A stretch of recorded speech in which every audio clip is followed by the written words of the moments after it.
in the Musée du Louvre in Paris, and we're in an enormous room, which is completely filled with 24 huge paintings by Peter Paul Rubens about the life of one woman. Well, one very important woman, or at least she thought so. These were commissioned by Marie de Medici, a member of the very wealthy and powerful Italian Medici family, who married Henry IV, the King of France. And she hired Rubens, one of the most important painters in Europe during the Baroque period, to paint an elaborate cycle of the triumphs of her life. And then she put this series in her own mansion in what is now the Luxembourg Gardens, just south of the Louvre. Now, this wasn't an easy task because although she was wealthy and she married a king, her life just wasn't that interesting. She had children, one of them died in infancy. Her husband would ultimately die, and she would become regent of France until her son was old enough to rule himself. But besides that, there really wasn't enough to fill 24 canvases. So Rubens was very inventive and elevated these moments of her life by including mythological and allegorical figures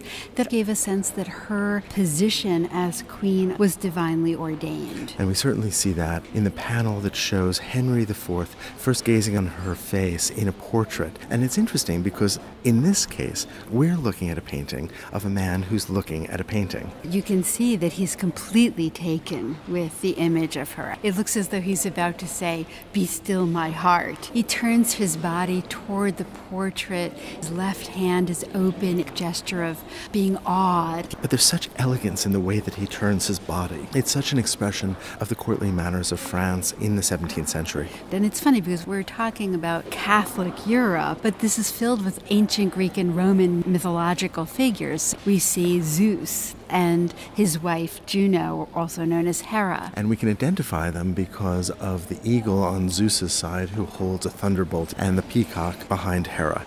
And so you're right, we're not seeing Christian references that speak to the value of this couple, but rather this mythic cast of characters. So Henry is taken by this portrait of Marie de Medici, and the portrait is being held aloft by Cupid, appropriately the god we associate with love, Eros in Greek, and then Hymen, the god of marriage. And behind Henry is a personification of France, also urging him forward as though saying, "Do this for France." So there's political imperative here as well. This is not only a match made of love, not only a match that has been sanctified by the gods, but this is an important political alliance as well. Right, this is an important moment for France. And then we have this marvelous landscape, which is quite low in the composition, and we can see that there's been a battle. And in the foreground, the king has taken off his helmet, has put down his shield. We see two putti who are playing with these.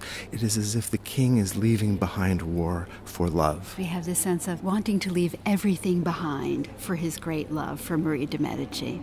Marie de Medici in the portrait is quite formal. She's surrounded by this glorious collar, this very rich fabric, but she is close to the picture plane and looks rather straight out, so there is a kind of flatness, whereas the king is in the process of movement. In typical Baroque fashion, the composition is structured using a series of diagonal lines, so my eye starts at the bottom with those two putti leading up to Henry IV, the king, and the personification of France, across to the portrait, which occupies the center of the painting, the god of marriage, and then back up to Hera and Zeus.